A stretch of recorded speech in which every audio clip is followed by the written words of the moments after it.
Assalamualaikum warahmatullahi wabarakatuh. Waalaikumsalam warahmatullahi wabarakatuh. Oke, ngobrol sampai Lukman. Wis pirang tahun man jadi direktur LBH? Sahnya sih baru 1 tahun. Kenapa kok setahun? Ya karena pada waktu itu awalnya itu reborn. Reborn itu apa sih?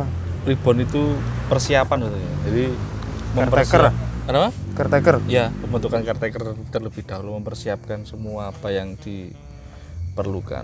Baru di tahun 2020 awal itu disahkan, dimunculkan kembali LBH. Itu setelah LBH Malang mati berapa tahun?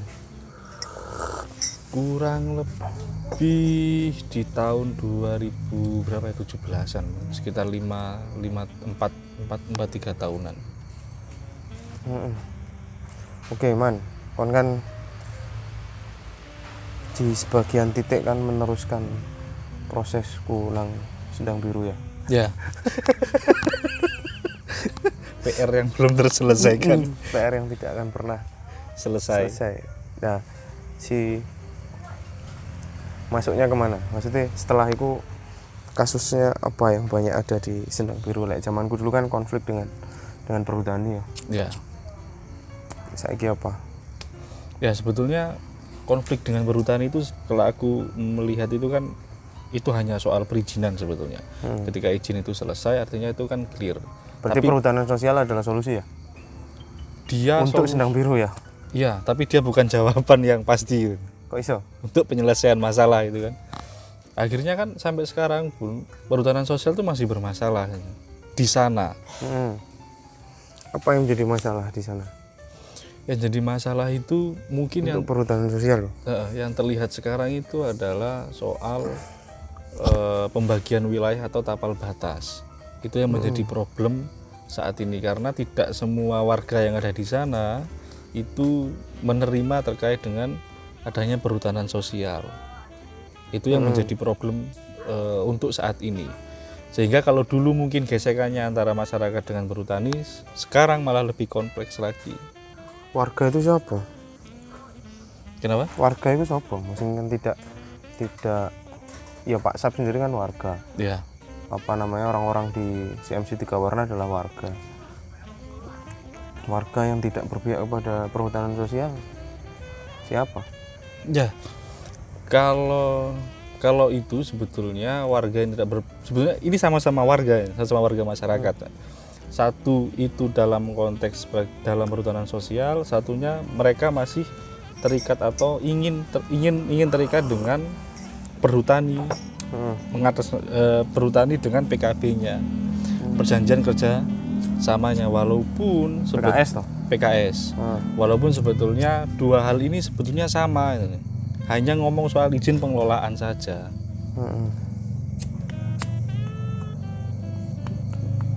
Jadi pertentangan muncul dari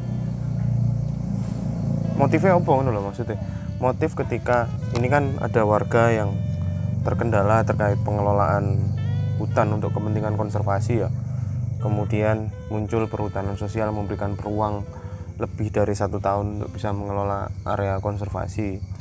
Nah, motifnya apa orang menentang itu? Kan itu adalah kabar baik ketika diberikan ruang kepada masyarakat yang dulu kuasa itu adalah di korporasi, di negara, kemudian diberikan ruang kepada masyarakat untuk mengelola itu. Motifnya apa orang yang menentang itu? Ya, pertentangan itu sebetulnya itu lebih kepada, atau awakmu pengen ngomong bahwa itu oknum yang diset oleh korporasi? Satu memang itu ada. Terus yang kedua, hal yang memang itu bisa dimunculkan sebagai letupan adalah soal batas wilayah antara PKS dengan perhutanan sosial. Nah, ini yang menjadi problem. Munculnya perhutanan sosial itu sebetulnya itu belum clean and clear berkaitan dengan administrasi, batas, sehingga dengan anggota. Ini belum selesai, tapi itu dimunculkan. Ketika itu dimunculkan, muncullah problem ini, dan problem ini itu yang dimanfaatkan sampai sekarang dengan ya tadi itu bahasanya Mas Agni, oknum-oknum yang memang itu bisa memanfaatkan itu Padahal perhutanan sosial itu adalah kebijakan dari kementerian ya. dari kementerian. Tapi ternyata di lapangan mewujudkannya tidak semudah itu. Membalikkan tangan. Padahal di Sendang Biru pun Dirjen Penyelesaian Konflik dari kayak KLHK juga sudah pernah turun ya. Sudah turun. Dan sehingga konflik ini sebetulnya bukan hanya ada di Sendang Biru gitu. Tapi di beberapa tempat lainnya ini juga muncul. Salah satu contohnya semisalkan itu ada di desa ini sebelum Sendang Biru yang ngelola mana itu Balai Kambang. Oh iya. Itu ada satu itu mereka ingin mengajukan perhutanan sosial berupa kulin KK, ya kan? Satunya tetap ingin menggunakan PKS di tempat yang sama, sehingga ini memunculkan konflik baru. Dan benar permasalahannya satu soal batas wilayah, yang kedua soal keanggotaan. Hal ini saya kira menjadi sesuatu hal yang aneh. Kalau kita dulu mungkin Mas Agni, saya punya pengalaman gimana caranya agar teman-teman yang ada di sana mendapatkan kepastian hukum terkait dengan perizinan, maka dengan berhutani gitu. Ini sudah ada izin seluas-luasnya, malah permasalahannya sekarang ada di masyarakatnya. Memang di balik itu semua itu memang ada beberapa oknum yang bisa memanfaatkan untuk itu. Jadi yang lebih menarik itu adanya banyak izin yang bisa diakses, belum tentu itu menjadi sebuah jawaban atas kebutuhan masyarakat yang ada saat itu. Perhutanan sosial itu ya apa sih? Karena gini, aku berpandangan kan begini, aku sendiri berpandangan tentang perhutanan sosial tuh yang ada yang ngomong belum clear itu sistem audit lingkungan itu seperti apa. Karena kan perhutanan itu tidak seperti sertifikat hak milik kan. Bukan. Itu kan artinya warga mengupayakan upaya konservasi di lahan milik negara. Iya kan? Artinya kan kemudian misinya adalah misi konservasi.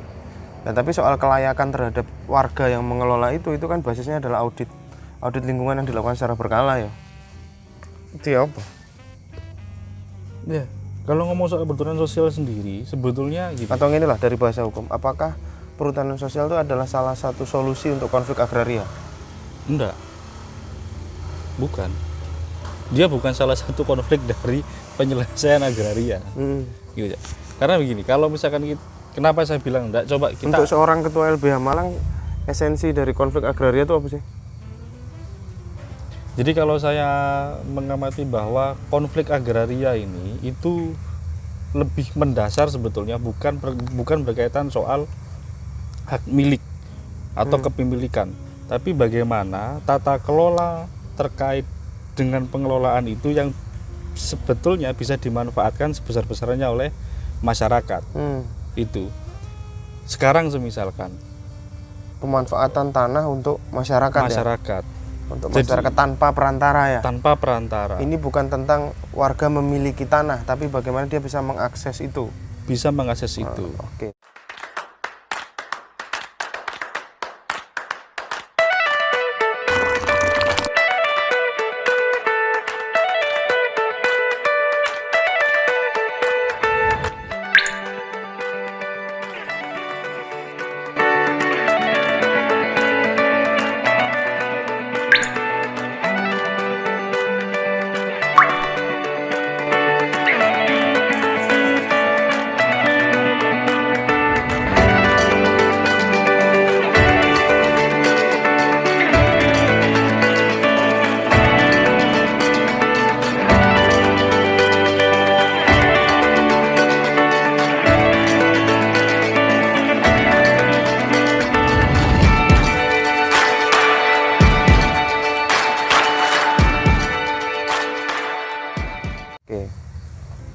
Karena kenapa? Ada misalkan salah satu contoh yang sebetulnya tadi ada Mas Wiwit juga harus diskusi di tempat ini loh, Cak. Mana?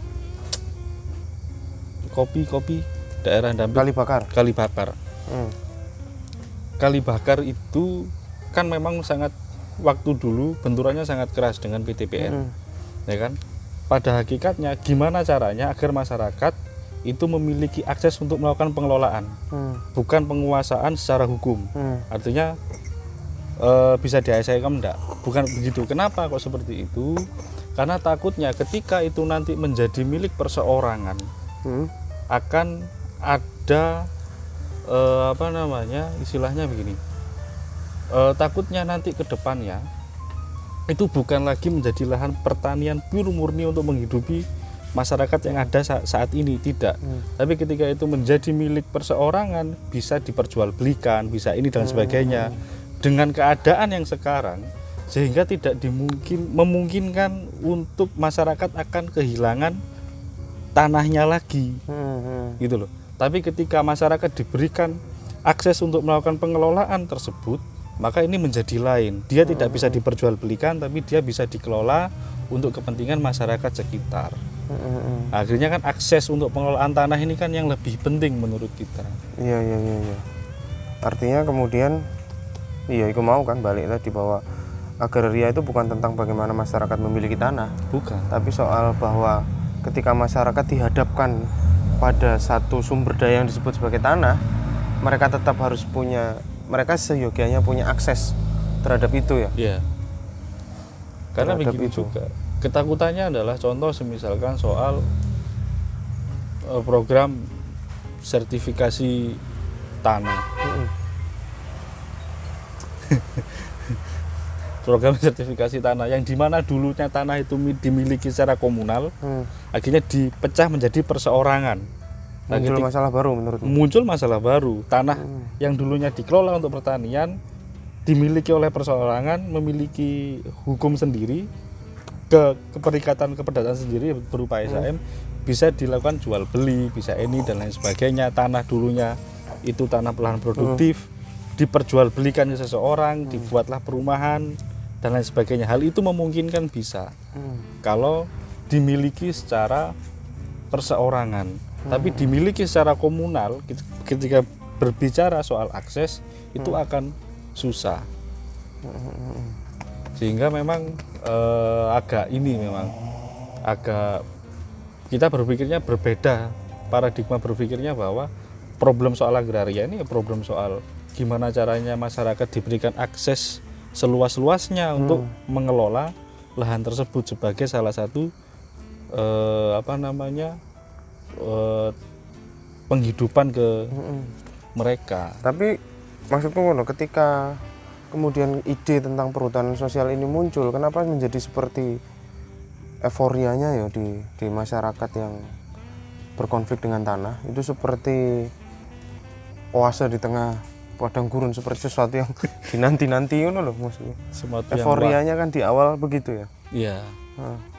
Justru itu menjadi semua orang bermimpi ingin mengakses perhutanan sosial. Justru menariknya itu kalau saya mengamatinya begini, munculnya perhutanan sosial itu kalau misalkan Mas Agni mungkin juga mengamati, itu kan hampir berdekatan dengan pemilihan pada waktu itu, ya kan? Berdekatan dengan pemilihan. Arti ini menurutmu perhutanan sosial adalah salah satu kebijakan populis? Iya. Karena kenapa? Satu, berarti kan interestnya akeh saja nih, interestnya banyak. Kalau kemudian itu adalah salah satu kebijakan untuk menarik simpati orang, kan berarti interest terhadap isu itu disadari tinggi. Jadi memang itu sudah ada maksud tertentu ya. Nah, gimana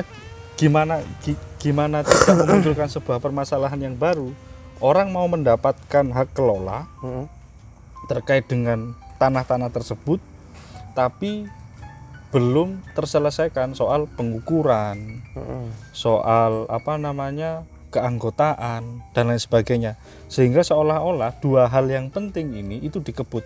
Udahlah, kamu daftarkan namanya siapa, di mana letaknya, daftarkan, habis itu keluarlah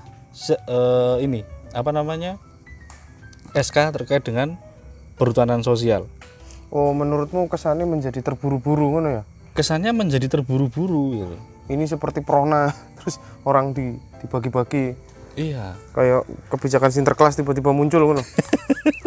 Ini kan bukan bagi-bagi berkat. Orang selesai tahlilan habis itu dibagi-bagi berkat, bukan seperti itu. Makanya munculnya betul kayak tadi tuh, ini semacam kayak oase. Woi, ketika dilihat itu kayak air, ternyata cuman debu. Cuman debu, tapi kerasa loh debu ini. Wong 35 tahun ya. Ya terasa. Akses terhadap sumber daya itu 35 tahun kan. Terasa. Ya artinya kan ini bukan kebijakan main-main juga. Bukan kebijakan main-main, iya. Tapi kalau aku bilang ini kayak dipermainkan. Orang diberikan sertifikat, tapi juga dimunculkan masalah yang baru. Masalah apa yang paling krusial?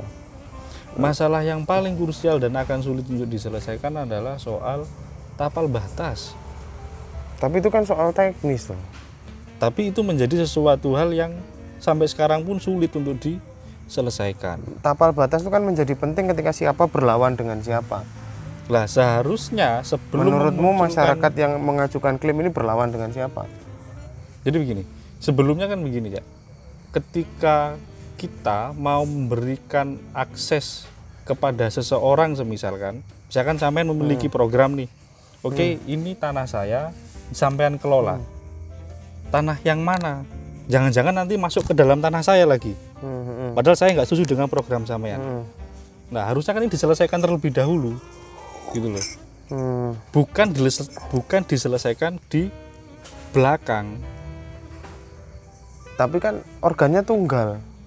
Perhutanan sosial kan hubungannya dengan tanah hutan negara yang dikelola oleh perhutani dari tanah Jawa. Kan tunggal. Lah kalau iya memang. Jadi kalau pengelolaan itu secara tunggal, kenapa kok tidak melakukan perbaikan atau pengaturan ulang terhadap sistem yang sudah ada yang lama itu loh. Dengan perbaikan terkait dengan PKS, kejelasannya seperti apa. Kenapa harus membuat sebuah aturan yang baru, di mana aturan itu tersebut yang kemudian itu kesannya membenturkan dari perhutani yang seolah-olah adalah pemilik tunggal, diberikan kewenangan oleh negara, penguasa tunggal, diserahkan ke masyarakat, sehingga perhutani didu dengan masyarakat yang ngerti ngomong ngono. Iya, masuk akal. Karena kita ngomong pengalaman praktek ya. Iya. Cuman nggak tahu nanti kedepannya gimana. Iya, masuk akal. Akhirnya kan muncul beberapa beberapa kelompok loh. Ini kan aneh.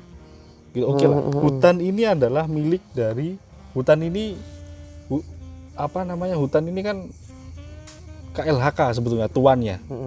Tuannya KLHK.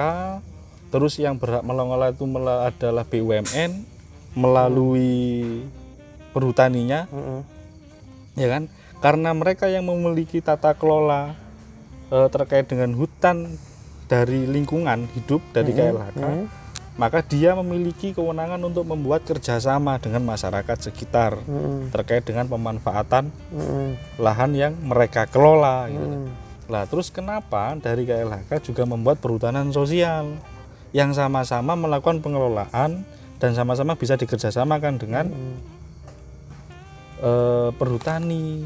Kenapa kok tidak melakukan perbaikan padahal secara nature, secara praktek perhutani dan KLHK ini seolah-olah sudah dua subjek yang berbeda. Ini bapak mbek anak, belum mesti lek bapake sing karep, anake gelem ngono. Ya, kalau saya lebih begini, kalau saya adalah ini kayak pemilik kos dengan orang yang di dalam kos. Jadi hampir kayak begitu gitu. Jadi misalkan sampean memiliki rumah, saya kontrak misalkan. Oke, saya kontrak. Lah rumah ini kan dalam pengelolaannya terserah saya. Mau saya pakai untuk warung, mau saya pakai untuk buka warnet misalkan, sehingga itu menghasilkan ke saya kan nggak ada masalah sebetulnya, ya kan.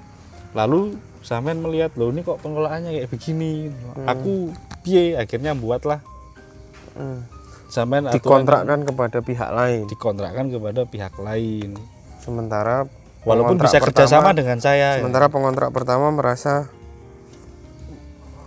belum putus kontrak. Belum putus kontrak. Sehingga musuhnya adalah pengontrak pertama dengan pengontrak kedua. Tapi itu sih mbok rasa oleh Sendang Biru ya? Ya, itu yang saya rasakan Pada konflik fase ini ya? Pada konflik di fase ini.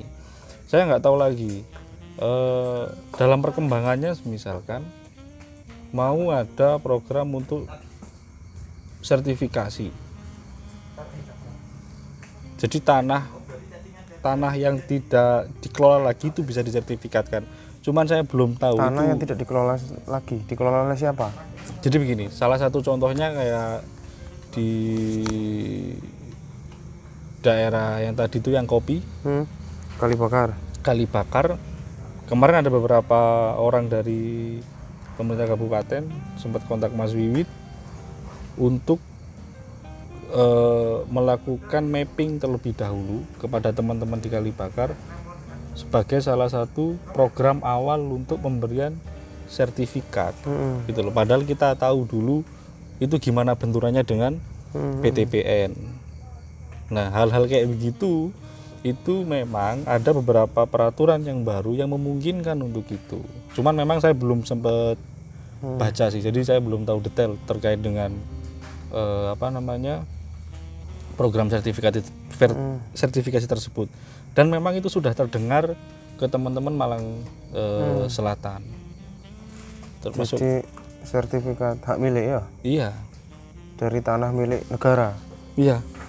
Perorangan? Jatuhnya malah ke perorangan. Saiki wadah ya apa sih untuk kepemilikan komunal? Kalau kemudian menurutmu ketika konflik agraria tentang kepemilikan tanah, kemudian kepemilikan menjadi kepemilikan personal itu, kepemilikan personal oleh masyarakat itu bukan solusi. Adakah celah hukum kepemilikan komunal? Ya, jadi kepemilikan komunal itu Kan nggak ono juga sertifikat komunal. belum ada.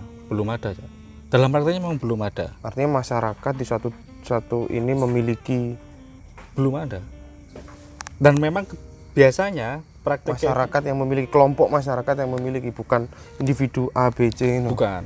Nah, biasanya seperti itu prakteknya ada di desa-desa, di mana desa tersebut Karena nggak mungkin juga diulayatkan kan? nggak Dia mungkin. bukan kelompok adat. Nggak mungkin.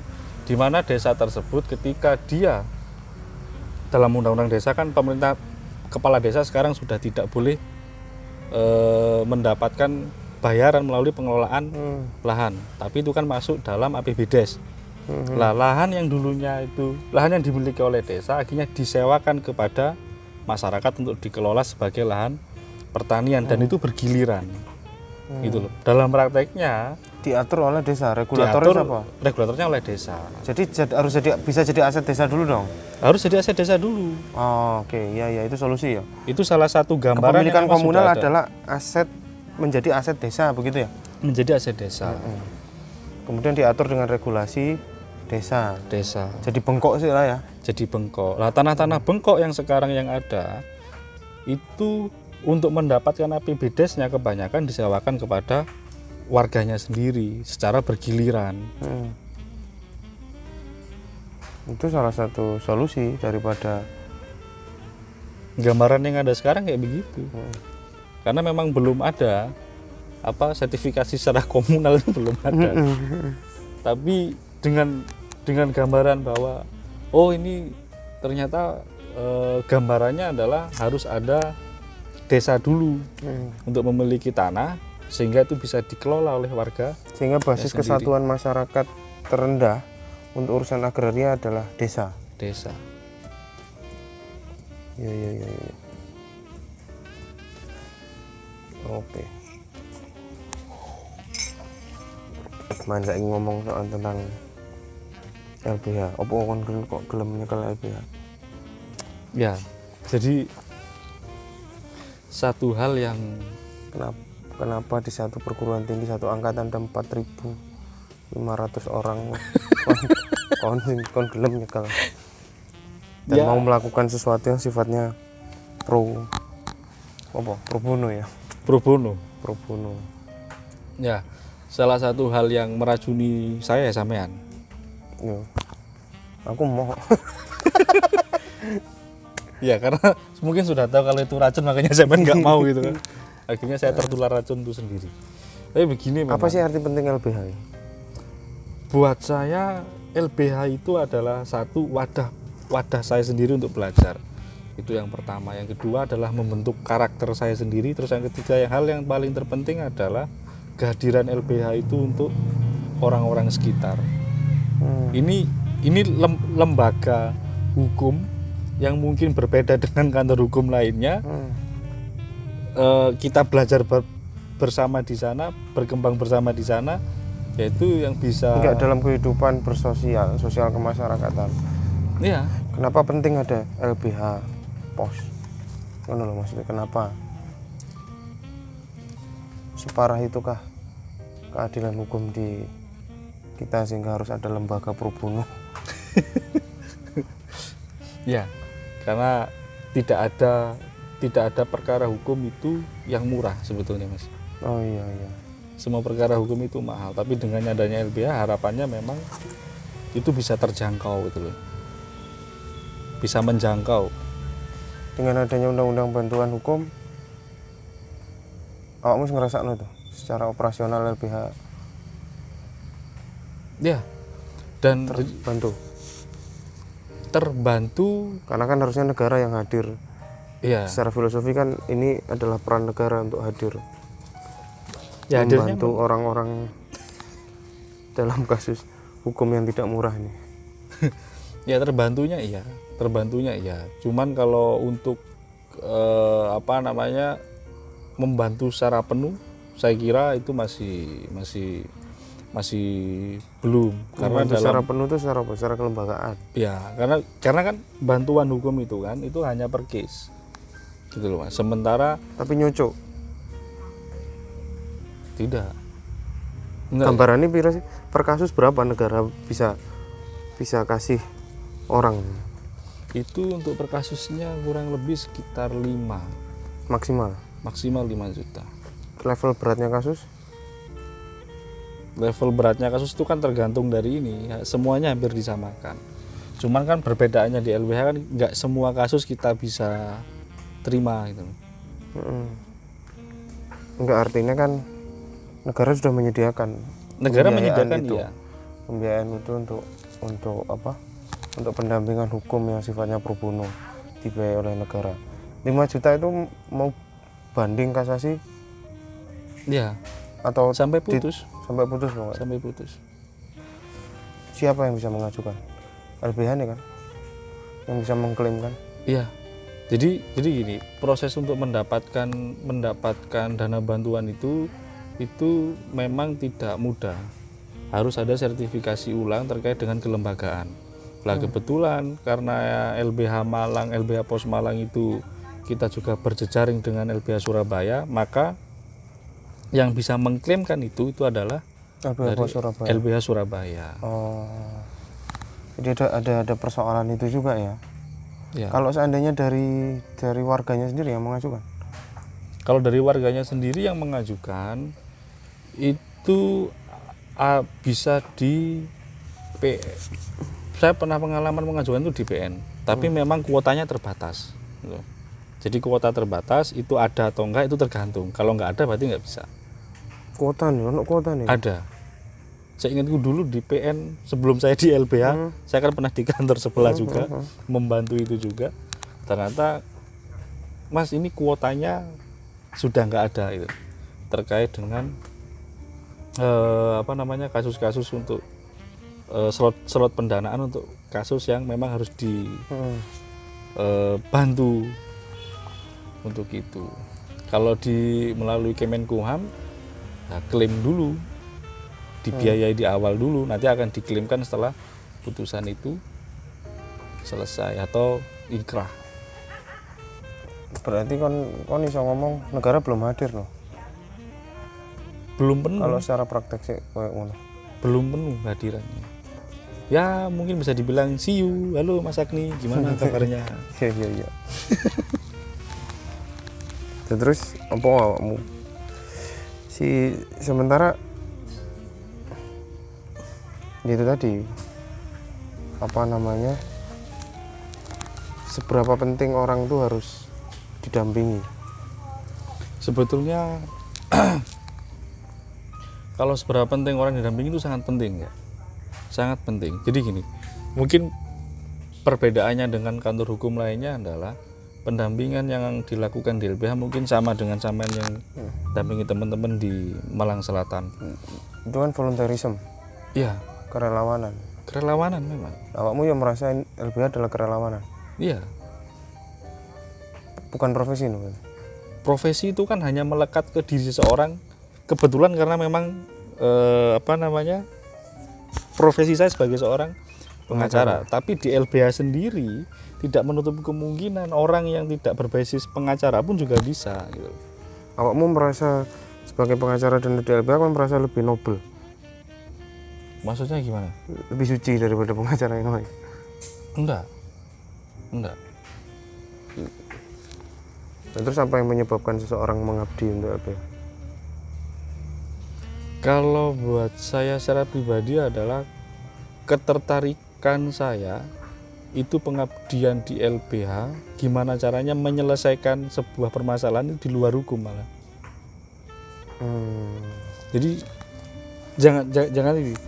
Di LBH itu kan banyak orang yang berperspektif, oh ini ke LBH maka nanti akan diselesaikan secara Enggak, maksudku gini loh, hukum, kenapa apa yang menjadikan awakmu sebagai seorang pribadi memutuskan untuk melakukan aktivisme di ruang hukum?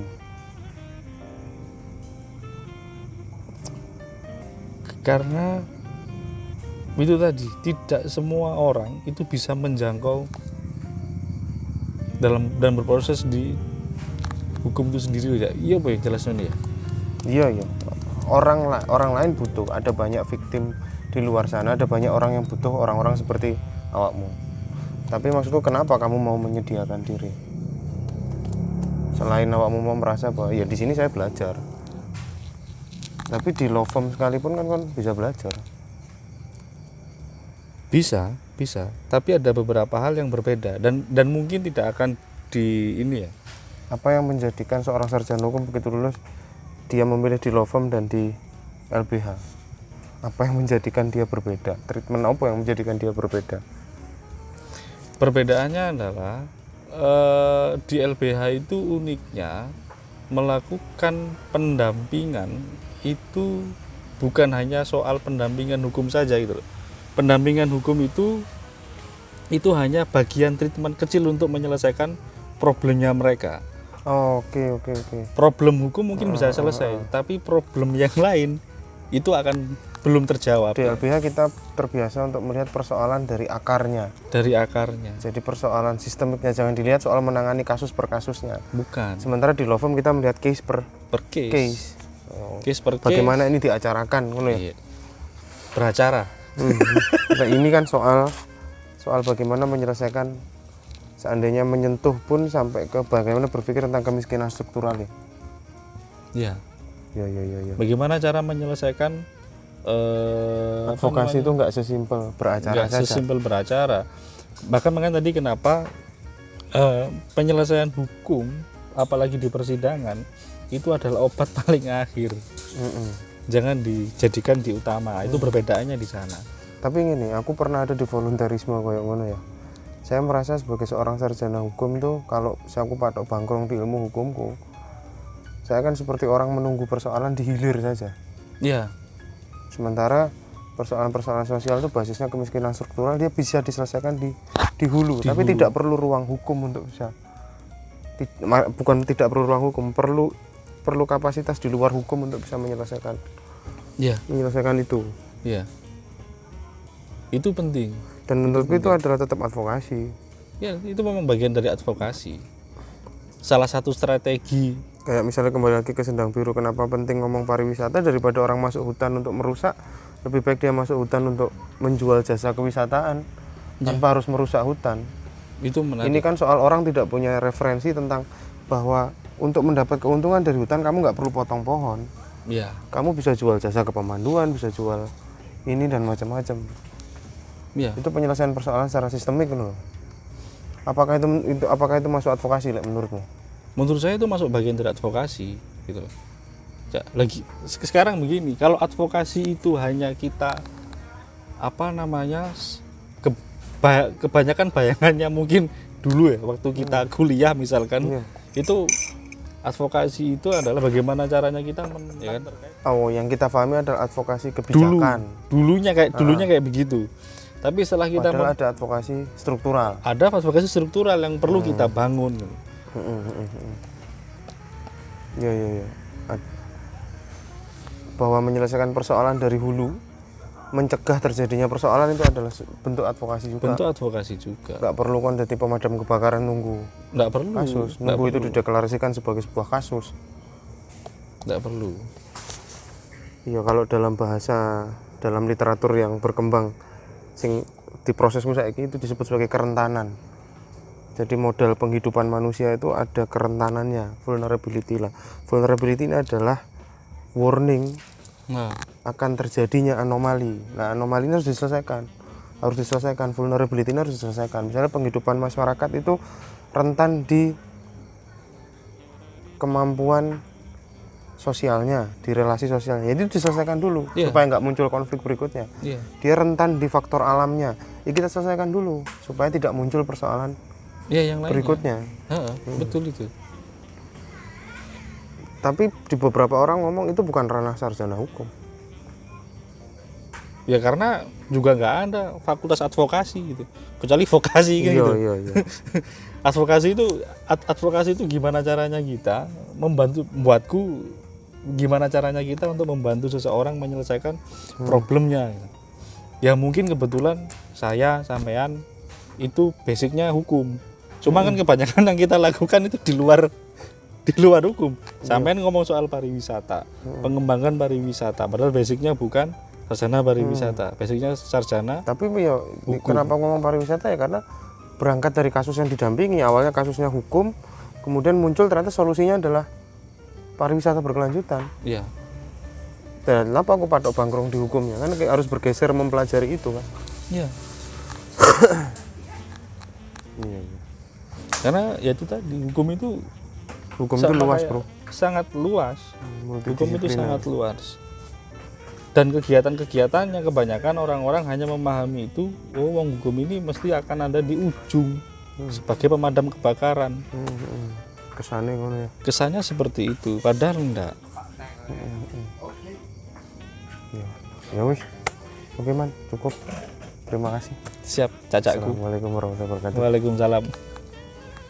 Simbol ngarepmu dhewe rek.